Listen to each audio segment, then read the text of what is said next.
Welcome to Takshila Education Point. I am S.C. Srivastava, your physics teacher. बच्चों, आप कैसे हो? मैं उम्मीद करता हूँ कि सभी बच्चे बहुत अच्छे होंगे। आज मैं आपको डायमेंशनल एनालिसिस का आखिरी टॉपिक पढ़ाने जा रहा हूँ और ये आखिरी टॉपिक है लिमिटेशन ऑफ डायमेंशनल एनालिसिस। इसके अंतर्गत मैं आपको उसकी कुछ लिमिटेशंस बताऊंगा। अब ज़रा देखिए लिमिटेशन क्या है। आप जानते हैं कि जब भी कोई फार्मूला डायमेंशनल एनालिसिस से डेराइव किया जाता है तो उसमें कांस्टेंट आता है जिसको डायमेंशनलेस कांस्टेंट कहते हैं, और ये डायमेंशनलेस कांस्टेंट को डायमेंशनल एनालिसिस नहीं बता पाता है कि इसकी वैल्यू क्या होगी या इसके बारे में कोई इन्फॉर्मेशन नहीं देता है। तो ये इसका सबसे पहला लिमिटेशन या ड्रॉबैक है। दूसरा ड्रॉबैक ये है कि आपने देखा होगा कि जब कोई फार्मूला डेराइव किया जाता है डायमेंशनल एनालिसिस के थ्रू तो उसमें 3 फिजिकल क्वांटिटीज से ज़्यादा फिजिकल क्वांटिटीज नहीं होती। इसकी ये लिमिटेशन है कि 3 फिजिकल क्वांटिटीज के ही बीच में रिलेशन को ये इस्टेब्लिश कर सकता है। अगर इससे ज़्यादा होगा तो फिर इसे नहीं कर पाएगा। वजह ये होगी कि इक्वेशन 3 बनेंगी और अननोन क्वांटिटीज ज़्यादा हो जाएंगी, मोर देन 3, जिसे सॉल्व नहीं किया जा सकता है। तो ये सेकंड आपका लिमिटेशन है या यूं कह लीजिए ड्रॉबैक है। अब आइए थर्ड कि ये ट्रिग्नोमेट्रिकल इक्वेशंस के बारे में कोई इंफॉर्मेशन नहीं देता है। क्यों? क्योंकि अगर आप देखें तो जितने भी रेशियोज होते हैं साइन, कॉस, टैन, सेक, ये डायमेंशनलेस या यूं कह लीजिए कि मात्रक विहीन, यूनिट जिसका नहीं होता है। तो ऐसे में अगर किसी फार्मूले में कोई ट्रिग्नोमेट्रिकल रेशियोज आ जाएं साइन, कॉस, टैन, तो इसके बारे में भी ये कुछ नहीं बताता है। इसी के ऊपर एक प्रॉब्लम भी मैं आपको बताना चाह रहा हूँ कि जैसे देखिए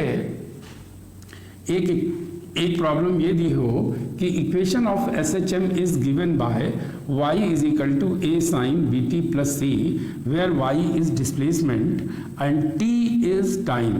what will be dimensional formula of a, b and c। अब आप देख रहे हैं कि जो इक्वेशन दी गई है वो है y equal to a sin bt plus c। अगर ये इक्वेशन सही है तो इसका मतलब हुआ कि LHS का जो डायमेंशनल फार्मूला होगा वही RHS का होगा। आप देख रहे हैं कि ये साइन जो दिया हुआ है ये एक डायमेंशनलेस है, डायमेंशनलेस। और अगर ये डायमेंशनलेस है तो इसका मतलब जो डायमेंशनल फार्मूला y का होगा वही a का होगा। और आपको पता है y डिस्प्लेसमेंट या विस्थापन है तो इसका मीटर या L होगा डायमेंशनल फार्मूला। तो a का आपको सीधे मिल जाता है m0 L T0। अब आइए इस bt प्लस c के लिए देखा जाए कि b और c का निकालना है हमें डायमेंशनल फार्मूला। तो bt प्लस c आप जानते हैं थीटा की जगह है और थीटा को रेडियन से लिया जाता है यूनिट के फॉर्म में, लेकिन इसका कोई डायमेंशनल फार्मूला नहीं होता। इसका मतलब bt प्लस c डायमेंशनलेस है। तो देखिए bt plus c is equal to m0 L0 T0 हो जाएगा। लेकिन आपको पता है कि 2 फिजिकल क्वांटिटीज का एडिशन या सब्ट्रैक्शन तभी हो सकता है जब दोनों फिजिकल क्वांटिटी सेम हो। इसका मतलब ये भी डायमेंशनलेस होगा, यानी सी भी, और बीटी भी होगा। तो सी अगर डायमेंशनलेस होगा तो आप इसको सीधे सीधे लिख सकते हैं M naught L naught T not. Okay, अब जरा देखिए बीटी भी डायमेंशनलेस होगा, इसका मतलब M naught L naught T not हो गया। अब अगर बी का हमें निकालना है तो देखिए टी भी पता है, इससे ये पता चला कि M naught L naught T not की ओर अगर इस टी को भी ले जाएं तो बी का भी हमें पता हो जाएगा, M naught L naught T minus 1। इस तरह से ए और बी दोनों के ए बी और सी के आपको डायमेंशनल फार्मूला पता चल गया। तो ये केवल और केवल इस लिमिटेशन पर बेस है कि ट्रिग्नोमेट्रिकल इक्वेशंस का कोई, ट्रिग्नोमेट्रिकल रेशियोज का कोई भी डायमेंशनल फार्मूला या यूनिट नहीं होता है। अब आइए नेक्स्ट देखें, एक्सपोनेंशियल कांस्टेंट के बारे में ये कुछ नहीं बताता। एक्सपोनेंशियल कांस्टेंट के बारे में ये कुछ नहीं बताता। एक्सपोनेंशियल कांस्टेंट है क्या? अगर मैं इसे कहता हूं E, जिसे आपने पढ़ा नहीं होगा इसके पहले, इसकी वैल्यू होती है 2.718 और ये कई सारे इक्वेशंस ऐसे मिलते हैं जिनमें आपको ये देखने को मिलेगा एक्सपोनेंशियल कांस्टेंट। अगर डायमेंशनल एनालिसिस इसके बारे में कोई इंफॉर्मेशन नहीं देता है तो इसका अर्थ हुआ अगर किसी फार्मूले में है तो उसे हम डायमेंशनलेस मान कर चलेंगे। और किस तरीके से मान कर चलेंगे और कैसे आप जो है इसकी प्रॉब्लम देखेंगे, उसके लिए मैं एक प्रॉब्लम बताता हूं कि the time dependence of a physical quantity P is given by P equal to P naught e to the power minus alpha T square, where alpha is a constant and t is time. What will be dimensional formula of alpha? तो देखिए एक equation जो यहाँ दिया है P equal to P naught e to the power minus alpha into T square. यहाँ आप जानते हो हमारे बताए गए के अकॉर्डिंग अगर आप देखें तो एक्सपोनेंशियल कांस्टेंट ये है और इसको मैंने आपको बताया है कि ये डायमेंशनलेस है। डायमेंशनलेस इसका मतलब इसमें कोई भी डायमेंशनल फार्मूला नहीं होगा। तो जो P का डायमेंशनल फार्मूला होगा वही P नॉट का होगा, लेकिन यहाँ हमें इससे मतलब नहीं है, हमें अल्फा का फाइंड करना है। तो आपको एक और बात बताना चाह रहा हूँ कि एक्सपोनेंशियल कांस्टेंट के पावर में भी जो वैल्यू होगी वो भी डायमेंशनलेस होगी, वो भी डायमेंशनलेस होगी। अब अगर आप यहाँ ये भी जानते हैं डायमेंशनलेस है तो अल्फा इंटू टी स्क्वायर एक तरह से देखा जाए तो M naught L naught T not के इक्वल होगा। लेकिन टी का आपको पता है, टी का तो ये हो जाएगा टी कैपिटल टी और square, M naught L naught T naught. अब अल्फा इक्वल टू अगर निकालेंगे तो आ जाएगा M naught L naught T to the power minus 2। तो इस लिमिटेशन का, एक्सपोनेंशियल कांस्टेंट का जो लिमिटेशन है उस पर बेस्ड इस तरह की प्रॉब्लम बन सकती है और इसे आप बड़े आसानी के साथ सॉल्व कर सकते हो इस तरह से यूज करके।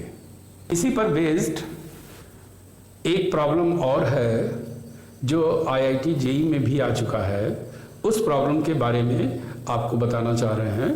तो देखिए प्रॉब्लम क्या था, the variation of pressure with distance z is given by P equal to alpha upon beta e की power minus alpha z upon k into theta, where alpha and beta are constants, beta is a Boltzmann constant and theta is a temperature, what will be dimensional formula of beta. तो तो हमें beta का dimensional formula बताना है। लेकिन देखिए यहाँ पर कुछ वर्ड्स आए हैं जिनको कि आप शायद नहीं जानते हैं, जैसे बोल्ट्जमान कांस्टेंट स्मॉल के। सबसे पहले तो जो फार्मूले में दिया गया है अल्फ़ाबेट्स, उन सभी के, यानी ये मान के चलिए कि जितनी भी फिजिकल क्वांटिटीज़ दी हैं उनके डायमेंशनल फार्मूले हमें पता होने चाहिए। तो सबसे पहले मैं के का डायमेंशनल फार्मूला बता रहा हूँ। के जो बोल्ट्जमान कांस्टेंट है, इससे रिलेटेड आपने एक फार्मूला फर्स्ट ईयर में गैस थ्योरी में पढ़ा होगा, 3/2 kT। ई एनर्जी है, टी टेम्परेचर है और के बोल्ट्जमान कांस्टेंट है। तो देखिए एनर्जी का वही होता है जो वर्क डन का होता है, तो mL² T-2 होगा। और के का आपको बताना है, टेम्परेचर का थीटा होता है, इस तरह से के का आसानी से निकल आएगा mL² T-2 थीटा -1। अब यहाँ देखिए जो प्रेशर दिया है इसका क्या होगा। प्रेशर का फार्मूला P=F/A होता है, उससे mL-1 T-2 मिल जाता है। और Z है डिस्प्लेसमेंट, जो आपको पहले से ही पता है कि सिंपल L होगा। इसका मतलब सारी फिजिकल क्वांटिटीज का जो डायमेंशनल फार्मूला होगा वो हमें पता हो गया। अब देखिए इक्वेशन जो दिया हुआ है P = α/β e⁻⁻ α/z/k θ।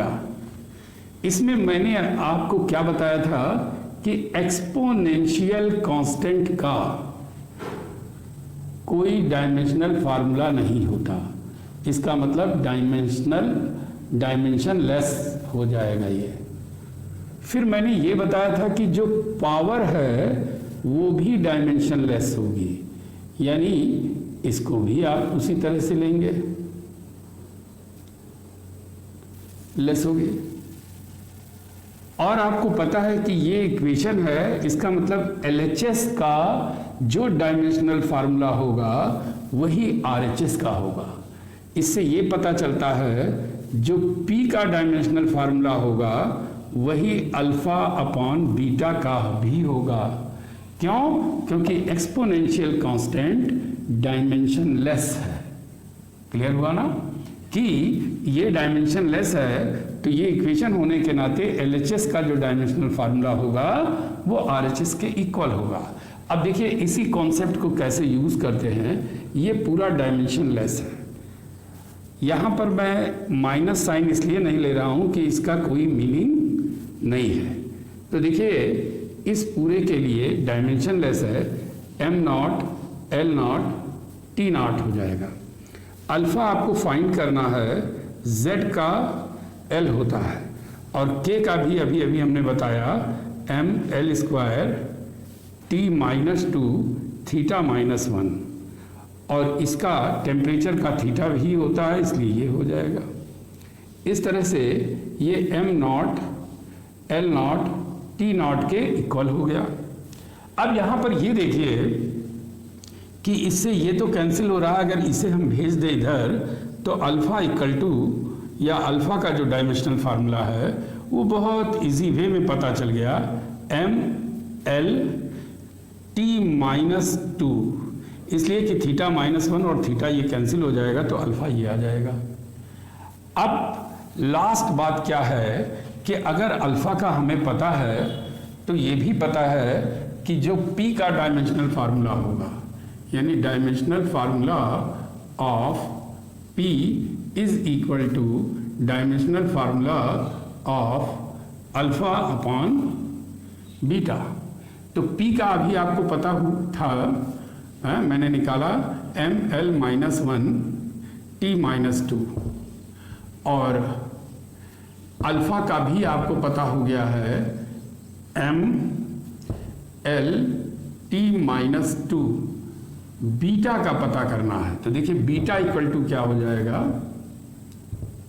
mL t minus 2 upon m l minus 1 t minus 2। अब इसे सॉल्व करिए तो आप देख रहे हैं सब कैंसिल हो जाएगा, m not l square t not आएगा। तो इस तरह से बीटा का भी आप फाइंड कर सकते हैं। और इसमें 4 ऑप्शन ये होंगे, एक ऑप्शन ये होगा जो कि करेक्ट है। तो इस तरह से आपने देखा कि टिपिकल प्रॉब्लम भी बहुत आसानी के साथ अगर हमें बेसिक कॉन्सेप्ट पता है तो सॉल्व कर सकते हैं। तो आज का ये न्यूमेरिकल प्रॉब्लम से related limitation of dimensional analysis समझ में आया हो तो जो नए व्यूअर्स हैं वो सब्सक्राइब करें, और जो हमारे पुराने व्यूअर्स हैं वो लाइक और शेयर करें। Thank you.